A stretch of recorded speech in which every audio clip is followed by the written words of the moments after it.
Bu balamızın hekayəsini danışım. Demək, maması bir dəfə bətin daxili 37 həftə tələf olmuşdu bətində və bu hamiləliyi bizə həvalə elədi.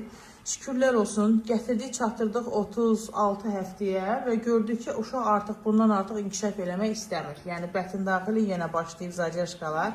Yəni, bir problemlər arasında qalmayaq deyə təcili bəbəni götürdük. Çəki artırmırdı, artıq hipoksiya başlayırdı balamda. Götürdük, çıxartdıq. Biraz yəni müalicəyə çox ehtiyacı olan bir uşaq idi. Sağ olsun bizim məlhəm ekibimiz, həkimlərimiz, med personalımız. Bax, balam bugün evə yola salırıq bu gözəlliyi. Aşənə qurban. Çətin bir an idi həqiqətən də.